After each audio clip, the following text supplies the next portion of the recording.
오늘은 이제 이 탐심과 관련된 부분을 이렇게 한번 살펴보도록 하겠습니다. 하여튼 우리는 여기에 보면은 탐심은 우상숭배다 이렇게 말하고 있죠.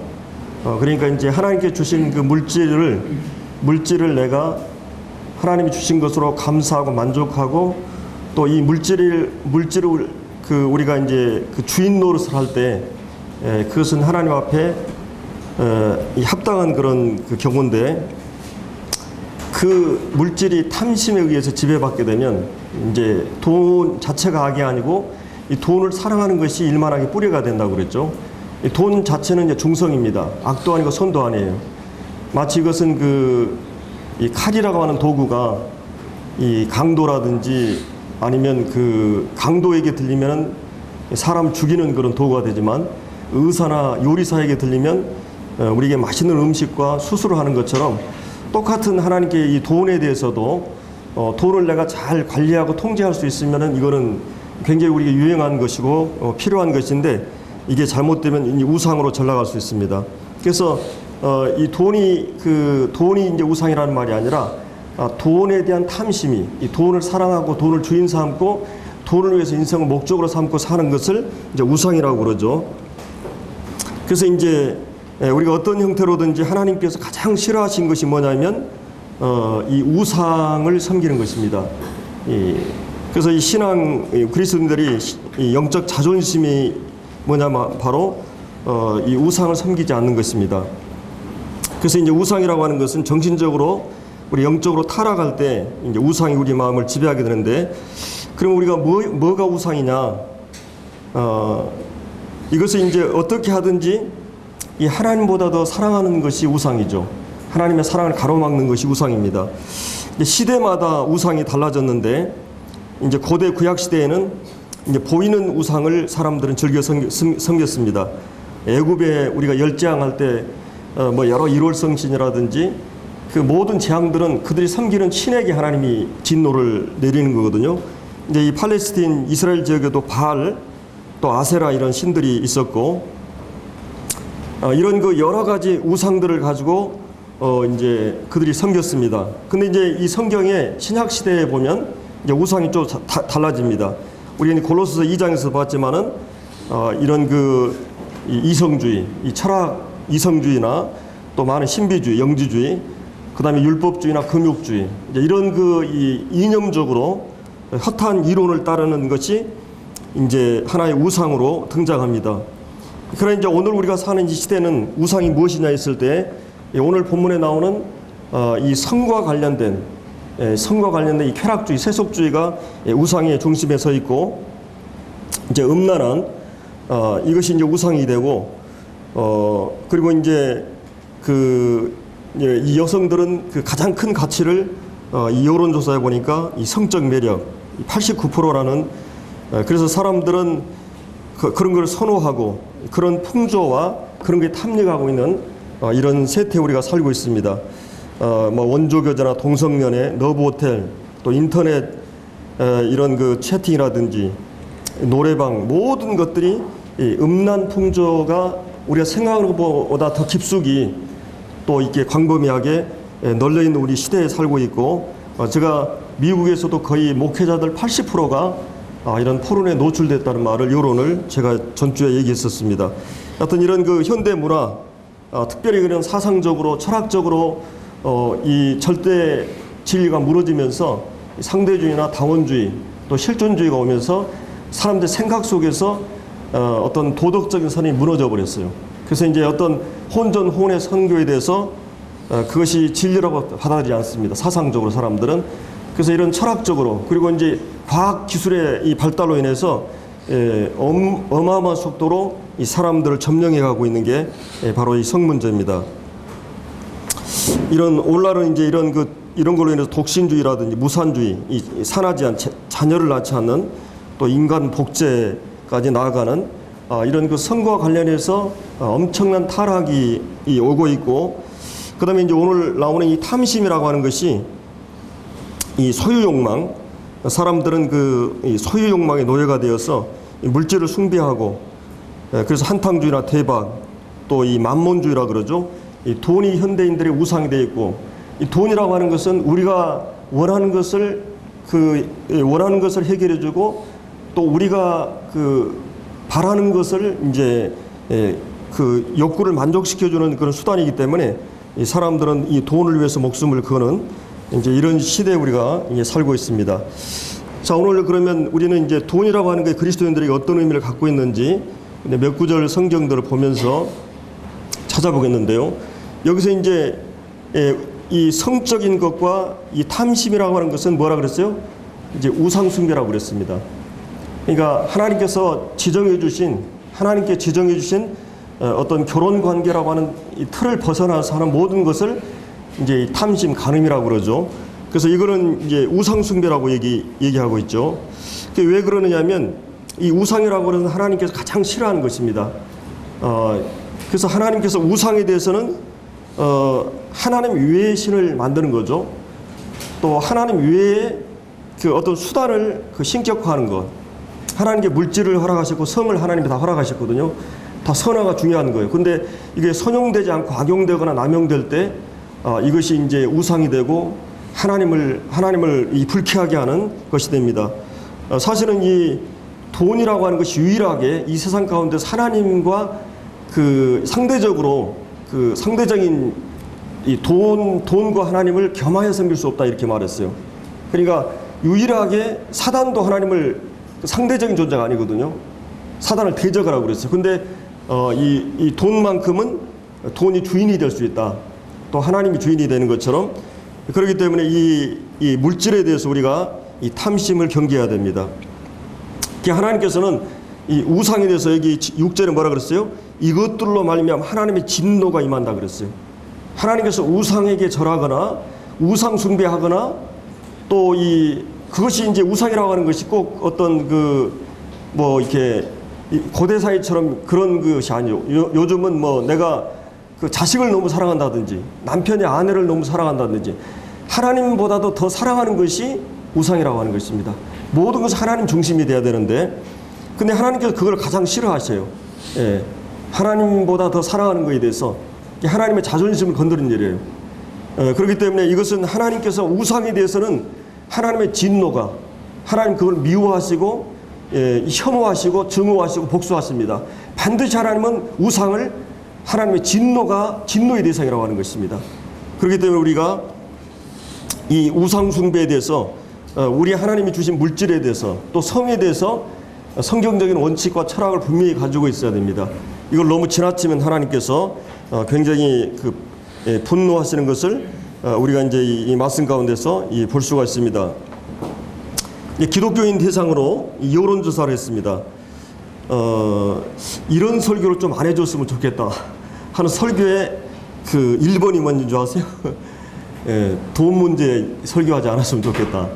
이게 기독교인 대상으로 설교 안 해줬으면 하는 요구사항의 1위가 돈 문제입니다. 두 번째가 이제 정치 문제 이런 쭉 나오는데, 우리가 기독교의 종교개혁자였던 장로교 창시였던 칼빈이 그런 말을 했는데, 우리가 돈 얘기를 많이 하는 것이 문제가 아니라, 바르게 쓰는 문제를 다루지 않는 것이 문제다. 그래서 이제 사실 우리가, 저도 이제 돈 문제를 별로 얘기를 안 씁니다만은, 이 성경은 모든 걸 가르쳐 지키라고 했기 때문에, 이것은 내가 이 말씀을 가르치지 않는 것도 직무유기가 되는 거죠. 그래서 마땅히 이 돈에 대한 분명한 이 성경적인 원칙을 가지고 있어야 됩니다. 물론 이게 돈 얘기를 하면 우리가 부담스럽고 또 꺼리기도 하고 그러지만, 그러나 여러분이 신앙이 좋다고 하는 것은 여러분이 물론 성경 보고 기도하고 교회 나오고 여러 가지 있겠지만은 그 사람의 신앙의 상태나 수준은 항상 돈과 관련돼 있어요. 이 돈이라고 하는 것이 그만큼 사람들의 마음을 사로잡고 있는 것입니다. 우리가 성경에서도 신약의 288구절, 구약에서 2300구절이 이 재물과 관련해서 말하고 있습니다. 예수님의 비유가 한 38가지가 되는데 그 중에 한 16개가 이 돈과 관련해서 말을 합니다. 이 재물과 관련해서. 그래서 이 돈은 삶의 실적인 문제이기 때문에 이 돈을 떠나서 우리가 삶이 불가능하고, 그래서 이 사람들의 마음을 사로잡고 있는 것이 돈이기 때문에 이 돈 문제를 성경은 다루고 있어요. 오히려 믿음이나 기도나 이런 것이 한 500구절 나온다면 이 돈 문제는 그것의 서너 배 나오고 있다고 하는 것이죠. 우리가 이제 이 본문을 가지고 성경 몇 구절을 보겠습니다. 마태복음 우리가 마태복음 6장 전에 한번 봤었는데요. 마태복음 6장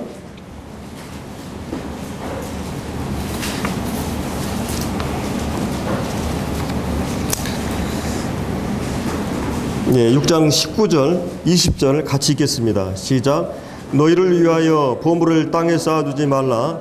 거기는 좀과 동록이 헤하며 도둑이 구멍을 뚫고 도둑질하느니라. 오직 너희를 위하여 보물을 하늘에 쌓아두라.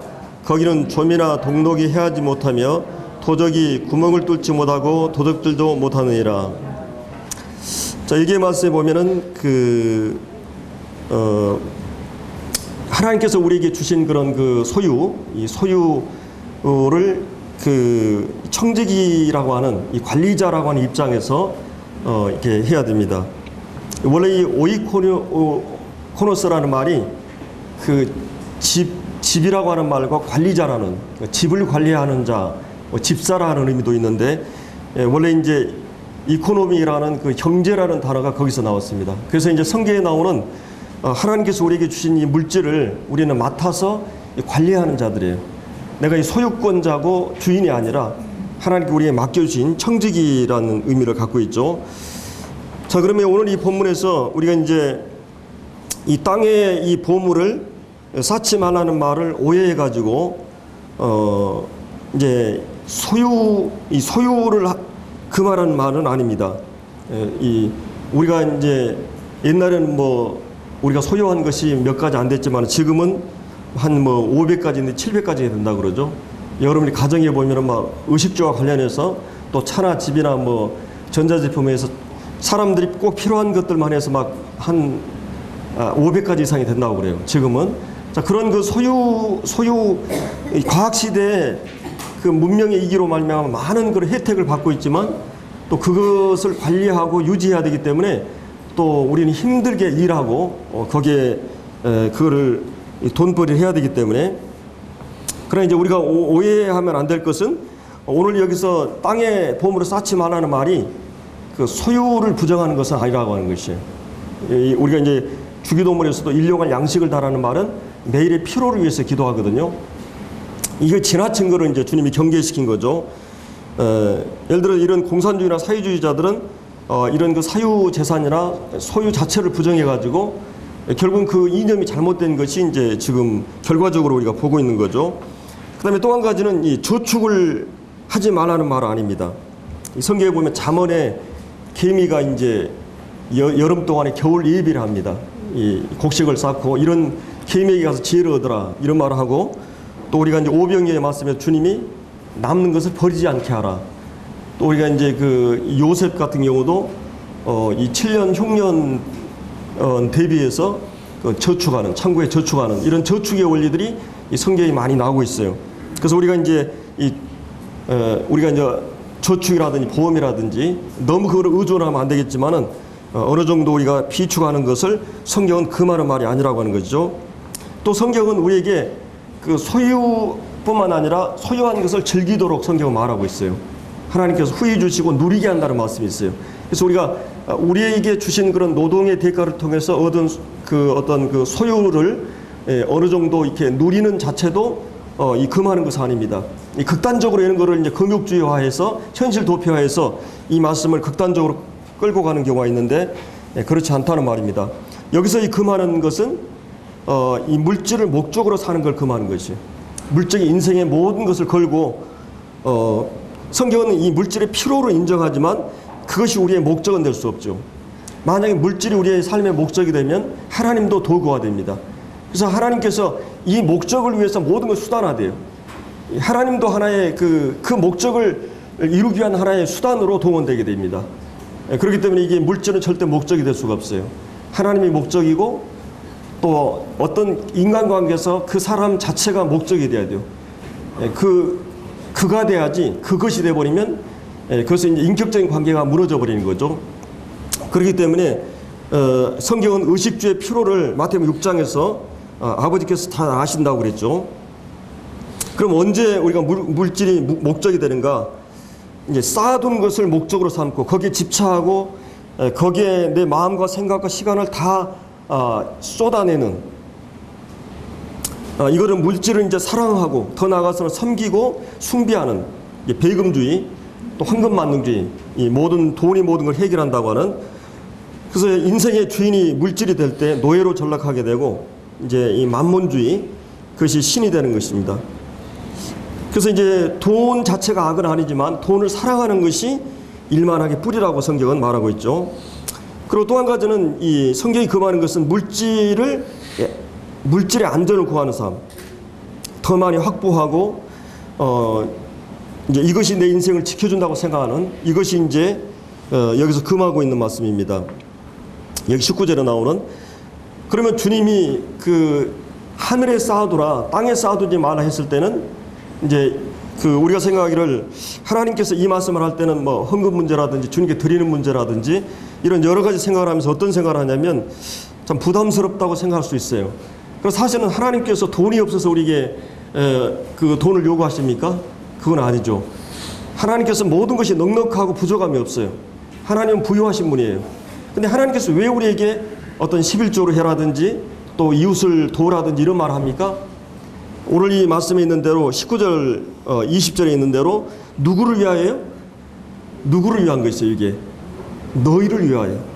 그것은 우리가 헌금 생활을 잘하고 다른 성도들을, 어려운 형제들을 물질로 돕고 이런 모든 것들은, 가난한 자들, 과부들을 돕고 이런 것은 그것은 너희들에게 복이 된다고 하는 것이에요.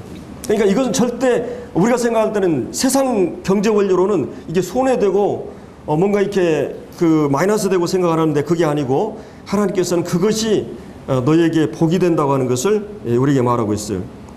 그래서 이제 여기서 적극적인 격려는 이 하늘의 보물을 쌓아두라. 여기에 보면은 가장 안전한 곳이라는 것이에요. 하늘의 보물을 쌓는 게. 여러분이 얼마나 벌었느냐, 이거보다도 여러분은 주님을 위해서 어떻게 사용했느냐가 중요해요. 그래서 사실은 이제 금전 문제를 생각할 때 우리가 어떻게 버는 것을 성경은 잘 얘기해요.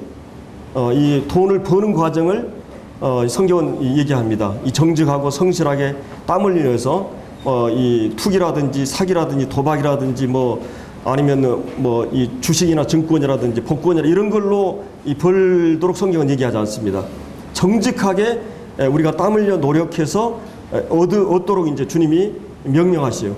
그다음에 그리고 하나님께 주신 것만큼 자족할 게 필요해요. 자족하는 게. 그리고 또 한 가지는 자선을 해야 돼요.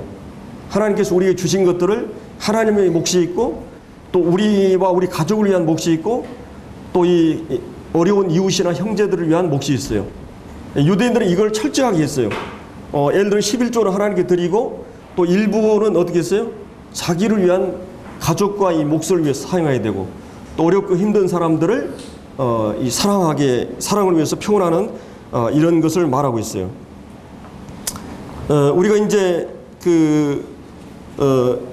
여기서 이제 그러면 이 보물이라고 하는 말은 물론 그 물질이라고 제한할 수는 없어요. 이거는 이 모든 이 가치로 여기는 걸 얘기해요. 이 소중하고 중요하게 여기는 모든 것을 다 포함하는 것이 여기서 이제 물질입니다. 그러면 여러분이 여기서 이 가치라고 하는 것이 주님께서 우리에게 최고의 가치로 여긴 게 뭡니까? 주님이 최고의 가치로 여긴 게 바로 여러분의 영혼이고 교회입니다. 그래서 주님은 이 교회를 위해서 또 이 영혼들을 위해서 자기의 목숨값을 내어놓으셨어요. 그만큼 하나님께서는 이 교회를 자기 피값으로 사신 교회라고 그래요. 자기 생명을 내어서 산 곳이 바로 천하보다 귀한, 가장 귀한 보배가 뭐냐? 주님은 그래서 밭에서 이 보화를 찾은 그 사람이 바로 주님이에요. 이 세상 가운데서 이 보화, 가치를 발견한 거죠. 그래서 이 주님은 이 가치를 위해서 자기 모든 것을 내어서 우리를 사게 된 것입니다. 자, 그러면 구원받은 우리에게는 최고의 가치가 뭐예요? 구원받은 우리에게는 최고의 가치가 뭐예요? 이 주님보다 더 귀한 것이 없게 돼요. 그렇죠? 이 주님이 내 모든 것의 최고의 가치가 되는 것이 주님과 주님의 이름과 주님의 사역과 주님과 관련된 모든 것이 우리에게 최고의 이 가치가 되는 것입니다. 그래서 우리는 이제 이 사도 바울이 얘기한 것처럼 참 우리 주 예수 그리스도를 아는 것이 그 모든 것의 최고의 가치다.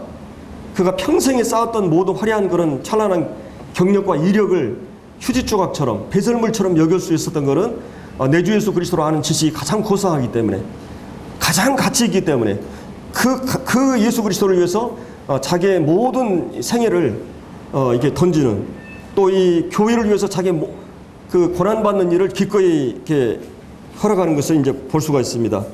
그래서 진정한 가치는 뭐냐면 우리 그리스도인에게는 주님이고 이 복음이고 영원한 것들이에요.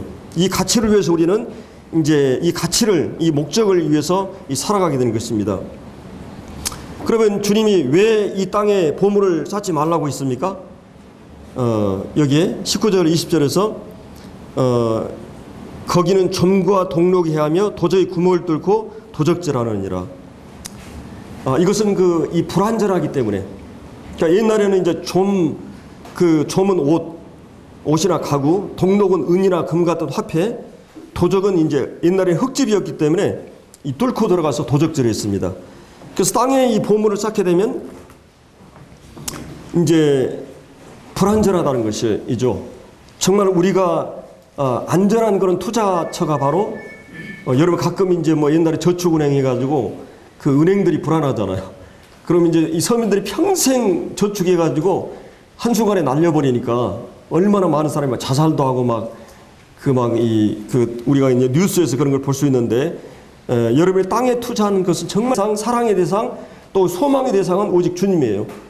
그럼 이런 모든 것은 하나의 수단입니다. 근데 수단이 목적으로 변할 때, 이 주인으로 변할 때 이게 문제가 되는 것이에요. 그래서 이제 우리가 여기서 가장 중요한 거는 그 22절에 나오는 눈이 이제 밝은 것이에요. 눈이 밝은 것이에요. 여러분이 이제 탐심이 오면 뭐가 오냐면, 탐심이 오면 눈이 어두워져 버립니다. 그래서 여러분들이 말씀을 멀리하게 되면 이제 디모데후서 6장에 보면 하나님 말씀을 주 예수 그리스도의 교훈과 경건에 관한 교훈에 창념하지 아니하면 저는 교만하게 된다 그랬어요. 마음이 부패해지고 방탕하다는 말이에요. 그러니까 하나님 말씀을 보지 않으면 우리가 눈이 명확해지지 않아요. 주의 말씀은 내 발의 등이요 내 길에 비치라 그랬죠. 이 세상은 어두컴컴한 밤인데 여러분이 밤에 이 후레쉬를 들고 가는 것처럼 하나님 말씀이 무엇이 옳은가 분별할 수 있게 방향을 제시해 줘요. 그렇기 때문에 이 말씀이 멀어지면 마음이 높아져요. 마음이 높아지면 영적으로 어두워져요. 이 어두워지면 가치를 볼 수 있는 눈이 없습니다. 이 가치를 보는 사람은 가치를 위해서 움직이게 돼 있어요. 그 속일 수가 없어요. 왜냐하면 가치 있는 곳에 마음이 머문다 그랬어요. 이 보물 있는 곳에 마음이 있다 그랬어요. 내가 가장 가치 있게 생각하는 것에 모든 것에 그 우선순위나 이 시간이 거기에 투자되는 것이에요. 예를 들어 돈을 어디에 많이 쓰느냐, 시간을 어디에 투자하느냐는 거기 가치를 거기에 두고 있는 것이에요. 그렇기 때문에 여기 이제 이 가치를 보는 눈이 이제 성해야 되는데 눈이 예를 들어서 어두워버리고 만약에 이 탐심이 오면 눈이 어두워져요. 그리고 이제 어떤 눈이 무엇이 낀다든지, 그래서 내 마음 눈을 밝혀달라고 기도하고 내 눈을 열어 주의 법이 귀한 것을 알게 해달라고, 또 지극히 선한 것이 무엇인지 분별하도록, 이 모든 것은 영적인 눈을 얘기해요. 이것은 이제 영적인 사람만이 영적인 걸 분별할 수 있다 그랬어요. 그렇기 때문에 우리는 이 영적인 눈이 밝도록 이제 기도해야 됩니다. 바울도 이제 그거를 위해서 기도했어요. 그래서 이 가치를 보게 하고, 이 가치를 보게 되면 우리는 그거를 위해서 내 마음과 모든 것을 기울이게 되게 있는 거죠. 그리고 이제 여기 이제 22절에 나오는 그 가치를 보는 눈, 분별력이 생기게 되면 마음, 감정이 전 존재의 중심이 거기에 움직이게 돼요. 그 다음에 이제 또 한 가지는 24절에 나오는 의지가 무엇의 실제적인 행동으로 굴복하게 돼 있어요. 내 삶에 누가 주인이냐, 그거는 금방 우리가 이제 알 수가 있어요. 여기 이제 24절에 나오는 그 의지가 누구에게 들어지느냐. 이 두 주인을 동시에 섬길 수 없어요. 서로 이것은 배타적이고 적대적이에요. 양자택일을 해야 돼요. 두 가지를 동시에 가질 수는 없어요. 주님이 이제 주인이든지 아니면 이 세상을 상징하는 물질이 주인이든지 둘 중에 하나가 우리의 이제 주인인 것입니다. 우리가 이제 무슨 문제에 가장 크게 분노하는가? 이게 본인 스스로 이렇게 자문을 해보면 우리를 슬프게 하고 격노하게 하고 그런 것이 이제 거룩의 문제인가? 영혼의 문제인가? 아니면 여러분이 돈의 문제인가? 얼마나 돈에 민감해요. 저도 여기 이제 우리 수요일 날도 한번 교제했습니다만은 이 마을에 이제 그 보상, 이 골프장 그 마을에 보상비가 나왔는데 평소에 나오지 않은 분들이 그냥 다 나와 있더라고요. 가보니까. 평소에는 뭐 회의한다, 뭐 의논한다 그러면 안 나오잖아, 잘. 근데 돈 나눠준다니까 사람들이 그냥 뭐 다 그냥 나와 있더라고요. 이 돈에 우리는 얼마나 예민한지 몰라요. 이 자본주의 사회, 이 가진 것에 대해서 가지지 않는 자들이 얼마나 예민합니까? 그 다음에 이제 우리가 이 세상 앞에서 얼마나 아첨 떠는지 보면 됩니다. 하나님 앞에 아첨 떠는 것이 아니라 하나님이 정말 최고의 가치고 하나님이 정말 경외의 대상이고 내 온 존재와 몸과 마음과 평생 온 삶을 다 드려도 다함이 없는 그 하나님과 아들 안에서 그것을 가치로 여긴다면 그분을 경외한다면 그분에 대해서 예민하게 돼 있어요. 예배에 대해서도 말씀에 대해서도 그래서 이제 예를 들어서 대표적으로 우리가 유행을 쫓는 일, 예를 들어 이 세상 풍속이나 유행에 민감해 있는 이것은 바로 이 세상의 요구에 평가에 예민해 있는 거죠. 하나님에 대해서 예민해 있는 것이 아니라 이런 거를 보면 우리가 어디에 우리의 마음이 쏠려 있는가를 금방 알 수가 있습니다. 여러분들이 이제 우리 이런 그 바른 가치와 이 보물을 쌓기 위해서는 영적인 눈이 밝아야 되고, 그리고 우리 마음이 거기에 가 있어야 되고, 또 의지가 굴복하는, 그래서 우리 이 주님을 주님으로 섬기는 물질이 아니라, 그리고 이 두 가지 중에서는 정말 하나를 교몰히 여겨요. 하나를 가볍게 여겨요. 하나를 사랑하고 하나를 중히 여기게 돼 있어요. 가볍게 여기고 미워하게 돼 있어요. 그래서 여러분의 정말 중심이 이 물질을 사용하는 것에 따라서 여러분들의 신앙이 진면목이 그대로 드러날 수 있다고 하는 것입니다. 그래서 우리는 이 먹고 싶은 이 욕망, 또 되고 싶은 욕망, 생명 유지를 위해서 이 식욕이 필요하죠. 또 이 성공, 뭐 공부하고 막 경쟁하고 명예욕이죠. 되고 싶은, 또 소유하고 싶은 욕망, 자기 소유를 이제 사유하는 욕구, 부에 대한 욕구. 그래서 사람이 늙어도 이 모든 욕망이 다 사라지는데, 식욕도 성욕도 이제 뭐 명예욕도 다 사라지는데 끝까지 사라지지 않는 게 바로 이 소유욕이라 그래요. 이 물질 앞에서는 그 사람들이 약해 있는 것입니다. 그리고 이 성경에 보면은 이 부자 청년이나 그 부자, 누가복음 12장에 나오는 부자가 있고 16장에 부자가 있죠. 특히 누가복음에 부자들이 많아요. 근데 이 부자들은 대부분 이름이 나오지 않아요. 명예훼손이 되니까 자기들이 어차피 비참하게 끝났잖아요. 지옥 가고 이제. 근데 이름이 나온 부자들이 있어요. 마태도 있고 삭개오도 있고 아리마대 요셉도 있고. 근데 다 이름이 나옵니다. 이 경건한 부자들, 이 정당하게 노력해서 노동해서 부를 축적한 사람들이죠. 그리고 그것을 합당하게 사용하는, 주님을 위해서 이런 이 부들. 그래서 이제 예수님 당시 때도 이런 이 보물이 의복과 관련돼 있고 곡식과 관련돼 있고 금은보화 이런 거 관련돼 있었는데, 자, 이런 것은 그렇게 중요한 것이 아니었습니다. 자, 우리 이제 한 본문을 더 볼까요? 디모데 전서 6장을 보겠습니다.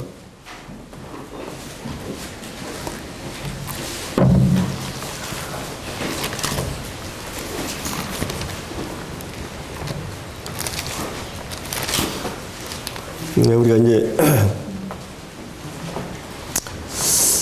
디모데전서 6장 이제 3절부터 그 말씀이 나오죠. 누구든지 다른 교훈을 하며 바른 말 곧 우리 주 예수 그리스도의 말씀과 경건에 관한 교훈에 따르지 않으면, 옛날 이제 번역에는 창념하지 않으면, 이 말씀을 멀리하면 이 교만이 옵니다. 그러나 이 무식해져요. 영적으로 아무것도 알지 못하고 변론과 언쟁을 좋아하는 자고 이로써 투기와 시기와 분쟁과 경쟁과 비방과 악한 생각이 나며 또 마음이 부패해지고 진리를 잃어버려 경건의 이익을 방도로 하나님 이름을 수단화하는 거죠. 어떤 자기 이익의 방도로 생각하는 자들의 다툼이 일어난다 이렇게 말하고 있어요. 그래서 이제 이 돈이라고 하는 것은 죄를 짓는 수단이 되고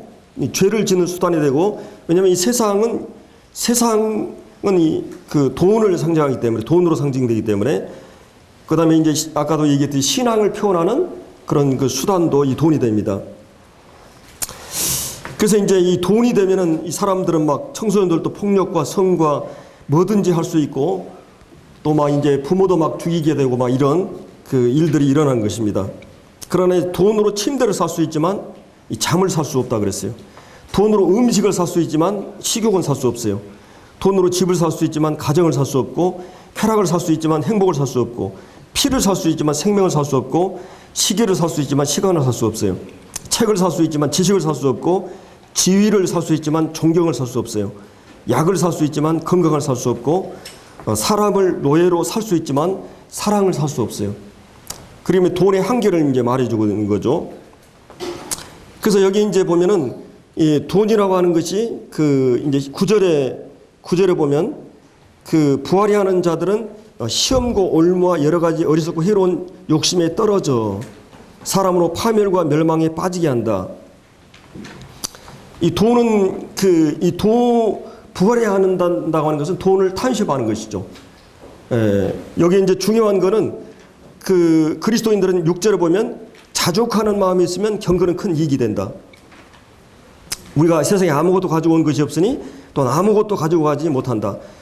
중요한 건 하나님께서 내게 주신 월급에 대해서 또 내게 거기에 맞게 하나님 앞에 자족하고 만족하고 이렇게 사용할 줄 알아야 되겠죠. 거기 분수에 맞게 이 자족하는 마음이 경건에 큰 이익이 된다 그랬어요. 그래서 이 하나님께 주신 것을 만족하지 못할 때 탐심이 일어날 때부터 이 경건의 문제가 오게 되는 거죠. 그래서 우리가 이 7절에 나온 대로 이 공숙의 공소라는 말이 있죠. 그래서 알렉산더 대왕이 마지막 자기가 이제 죽으면서 유언하기를 이제 내가 죽으면 생애 바깥에다가 손을 다 이렇게 내놓으라 그랬어요. 그래서 내가 한때 세상에 권력을 다 쥐고 있었고 이 소유와 이 부귀와 영화와 모든 것을 물질을 쥐고 있었지만은 이제 아무것도 없는 빈털터리로 가는 이것을 교훈하기 위해서 그런 일을 했다고 합니다. 이 스페인의 격언에 보면 수위에는 주머니가 없다 그랬어요. 우리는 빈손으로 왔다가 빈손으로 가요. 우리가 생각하는 것보다 세상은 빠르게 지나가고 우리는 이 짧은 세월 동안에 며칠 전에 우리 자매가 그러더라고요. 4일 동안 이 명절에 하도 이제 막 여기저기 돌아다니면서 막 힘들잖아요, 여자들은. 그래가지고는 막 한쪽 팔이 이게 안 움직인다고 이게 이상하다고 그래서 저도 깜짝 놀랐어요. 아이고 이거 벌써 나이가 이렇게 50밖에 안 됐는데 이게 이러면 안 되는데 이제 그래서 그러면서 우리 자매가 그러더라. 문경자 인생이 이렇게 끝나는가? 그래서 참 마음이 한편으로는 이렇게 설급해지는 그런 우리 인생을 주님을 위해서 이렇게 여기까지 달려왔는데 몸이 이렇게 축이 나가지고 이렇게 이제 이런 거를 보면서 그 얘기를 하는 걸 들으면서 참 인생이 너무 빨리 지나가고 있죠. 생각보다 빠르게 지나가고 있어요. 이 빠른 세월 동안에 우리가 하나님 앞에서 항상 기회를 포착하고 내가 오늘 하루를 성실하게 살고 중에 맡겨진 모든 일에 최선을 다하고 그리고 정말 우리가 남는 인생을 정말 가치 있는 일을 위해서 의미 있게 보내는 정말 이 세상 금방 지나갑니다. 우리 여기 이제 연세 드신 분들 계시지만은 정말 금방 지나갔다고 그래요. 저도 벌써 이 55세가 됐는데 언제 이렇게 됐느냐 하는 생각이 들 정도예요. 정말 세월이 빨리 지나가요. 그래서 우리가 이 빠른 세월 동안에 정말 우리가 이 삶을 의미 있게 보내기 위해서 하나님 주신 이 물질을 어떻게 사용해야 되느냐 문제를 우리가 이제 생각을 해야 됩니다. 여기 이제 이 물질은 그 사람을 시험하는 이제 그런 이 도구로 사용되는 걸 볼 수 있죠. 여기 보면 이 돈이라고 하는 것이 우리가 이 부활이 하는 탐심이 일어날 때 거기에 시험에 들고 올무와 덫에 걸리게 되고 이 어리석고 해로운 그 욕심에 우리가 떨어지게 돼요. 우리 자신이. 그래서 이제 파멸과 멸망에 빠지게 되는, 이 물에 그 침몰될 때 쓰는 말이에요. 그래서 이런 그 위험성이 우리에게 있는 거를 이제 여기서 말하고 있습니다. 그래서 이제 이런 것은 그 10절에 나온 대로 또 돈을 사랑하면 일만하게 뿌리가 된다. 모든 그 악의 그 뿌리가 바로 이 돈을 사랑하는 것에 있다는 거예요. 그러니까 돈이 주인이 될 때 이렇게 된다고 하는 것입니다. 그래서 이렇게 부라고 하는 것은 순간적으로 순간성, 허무성을 갖고 있죠. 그리고 이제 부는 이런 미혹성을 갖고 있어요. 아까 이제 이 9절에 나온 대로 우리를 시험과 올무에 거치게 하는 그리고 이제 이 부는 여기 10절에 있는 대로 믿음에서 우리를 떠나게 하는, 이 반신앙적이죠. 이 돈이라고 하는 것은. 그래서 우리가 먹고 사는 것으로 만족하고 감사하는, 그래서 이 믿음에서 떠나게 하고 우리를 이 파멸시키는, 그래서 결국은 이 돈이 주인이 되고 돈을 목적으로 삼고 이 돈을 사랑하고 부하려고 하는, 거기에 우리의 인생을 거는 사람들은 결국 이 돈이 얼마나 허무하고 또 이 돈이 우리를 유혹하고 시험하고 결국은 이 돈이 우리의 믿음에서 떠나게 하는, 이 떠난다는 말이 유성이 그 궤도를 이탈할 때 쓰는 말이에요. 여러분이 마치 그 차가 이 길에서 이탈하는, 기차가 이탈하는 것처럼 우리 믿음에서 우리를 떠나게 하는, 그래서 이게 이 돈을 필요한 거지만 이 돈 사랑하는 것을 경계해야 됩니다.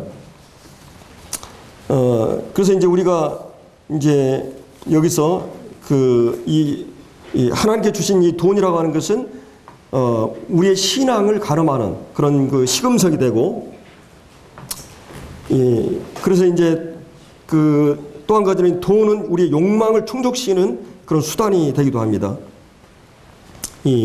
그러니까 돈 쓰는 방법을 보면 그 사람 영적인 사람인가 아닌가를 이제 금방 이제 알 수 있다고 하는 거죠. 그리고 이제 이 돈은 이 세상의 힘을 구체화시킬 수 있는 것이 돈이래요. 그래서 이제 하나님의 영광과 봉사의 수단이 도구도 될 수 있는 거죠. 그래서 하나님이 우리에게 주신 이런 이 소유를 나를 위해서, 그러니까 이 헌금에는 뭐가 있어요? 희생이 들어가요. 내가 쓸 거 다 쓰고 그런 게 아니라 하나님이 예를 들어서 우리 중에서는 예를 들어서 하나님께서 50만 원을 하나님이 한 달 생활비로 주실 수 있어요. 그러면 그분은 5만 원을 주님께 드리겠죠. 그러면 500만 원 수입이 되는 분은 50만 원을 드릴 수 있어요. 그럼 주님 앞에 갔을 때 누가 더 많이 드렸어요? 예, 우리가 이제 마가복음 12장에 나오는 두렙돈 드렸던 과부, 가난한 과부가 주님이 헌금교에 앉아가지고 그 헌금 내는 걸 보시고 계셨죠. 그래서 우리가 아마도 주님이 헌금교에 앉아 계실 거예요. 또 여기 계시죠, 주님이. 예. 주님이 계시는데 주님이 여러분들이 헌금하는 액수를 보는 게 아니라 헌금하는 동기나 태도를 본다는 것이죠. 이 여인은 자기 생활비 전부를, 자기 재산을 전부 드렸던 게 아니라 하루, 그러니까 품삯 계산해 보니까 이 라면 하나예요. 하루 먹고 살 그런 거거든요. 그걸 하나님께 드렸어요. 그럼 자기가 오늘은 굶고 주님께 드려야 되겠다. 자기의 온전한 마음으로 주님께 드렸던 거죠. 최선을 드렸던 겁니다. 그리고 주님이 그 제자들을 불러놓고 이 여인이 가장 많이 드렸다고 이렇게 표현합니다. 주님은 우리의 중심을 보셔요. 비율을 보는 게 아니라, 얼마나 액수를 보는 게 아니라 주님은 여러분의 중심을 보셔요. 부자들이 많이 막 넉넉하게 드렸지만 그들은 주님 하나님 앞에 중심의 사랑을 가지고 믿음을 가지고 주님의 영광을 구하면서 드린 게 아니고 자기 영광을 구하면서 드렸던 거예요. 사람들에게 과시하기 위해서. 그래서 주님은 그 사람들을 이런 걸 볼 수 있죠. 그 성경에 보면은 이 아브라함이 이삭을 드렸을 때 그런 온전한 마음으로 드렸어요. 자기의 전부를 드린 것 같은 거죠. 그리고 이제 한나도 자기 사무엘을 자기 아들을 하나님께 드렸어요. 그리고 이제 이 다윗 같은 경우도 성전 건축을 위해서 자기 전부를 제물을 하나님께 드리죠. 그리고 우리 잘 아는 베다니 마리아가 주님이 죽음 앞에서 향유를 자기 시집갈 장만한 모든 돈을 다 하나님께 드려버립니다. 이런 이 헌신은 자기의 전부를 드리는 것이죠. 물론 이제 11조라고 하는 개념이 주님께서는 10의 1조가 주님의 것이 아니라 10의 전체가 주님에게요. 신약 성경은 우리가 값으로 사신 바 되었고 또 하나님께서 우리가 값으로 산 소유권이 하나님께 있기 때문에 내가 노동하고 내가 한 모든 것이 하나님께 것이라는 것이요. 10의 1조는 이 모두가 하나님께 것이라는 그 확인하는 의미에서 드리는 것이요. 내가 10의 1만 하나님의 것이 아니라 10의 전부가 하나님의 것이다. 너희 몸을 하나님께서 산지에서 드리라. 하나님은 이 몸과 마음과 전 존재를 요구하시는 거예요. 그러니까 이 헌금 개념은 모든 것이 주님의 것입니다. 이 소유권이 주님에게 있습니다. 주님이 내 삶의 주인입니다. 주님의 내 모든 것이 됩니다 하는 그런 의미에서 드리는 것입니다. 그렇기 때문에 그리고 이제 우리가 이제 형제 사랑에 대해서도 형제가 궁핍하고 어려운데 도와주지 않으면 그 사랑은 헛것이라고 그랬죠. 말과 혀로만 사랑하지 말고 행함과 진실함으로. 형제가 어려운데 재물을 가지고 돕지 않으면 그 사람은 사랑은 가짜라고 그랬어요. 그러면 형제 사랑을 이제 저도 이제 이번에 그런 경험을 했습니다만은 이 같은 관련돼 있기 때문에 제가 이제 봤을 때 자, 형제 우리 성도들 중에서 정말 물질적인 그런 어려운 성도가 누구일까? 정말 내가 주님이 이제 좀 이렇게 여유를 주셔가지고 뭐 여유는 아니지만 이렇게 뭔가 이렇게 제 자매하고 이제 제 마음의 부담을 주님이 주신 부담을 이렇게 얘기했어요. 저는 이 정도 이제 책정을 했는데 우리 자매는 그게 4분의 1만 하자고 그러더라고요. 그렇게 하자고. 그래서 이렇게 주님께 이제 드렸어요. 근데 이제 참 재밌는 거는 그러고 나서 이제 제 교재비가 올라가고 또 이제 개인원금이 한 70만 원이 들어왔더라고요. 그리고 이제 저희 혜진이가 이제 마지막 등록금이 300만 원이 되는데 이제 그 개인원금과 그리고 이 아이가 또 이제 장학금을 받았어요. 300만 원에서 230만 원이니까 이게. 그래서 딱 주님이 마지막 장학금을 이렇게 그냥 낼 수 있도록 하나님이 내가 작은 것을 주님께 드렸어요. 이거는 계속 드려본 사람만이 경험하는 것이에요. 이거는 내가 희생이 필요하고 먹을 것 다 먹고 이런 게 아니고 내가 기본적으로 주님 앞에 드리면서도 내가 주님 앞에 주님이 살아계신 것을 믿기 때문에 그리고 주님을 사랑하고 형제를 사랑하는 것을 이걸 통해 표현하는 것이에요. 그리고 그 믿음이 계속 믿음에 이르게 하는 것이에요. 이걸 하지 않으면 그 경험을 못 해요. 그래서 이 물질이라고 하는 것은 우리가 가장 확실하게 우리가 주님을 사랑할 수 있는 것들을 표현하는 수단이 됩니다. 여러분 사도행전에 성령이 교회에 임했을 때 어떤 일이 일어나요? 가장 먼저 소유권에 대한 태도가 달라집니다. 그들은 재산과 모든 걸 다 하나님께 바쳐버려요.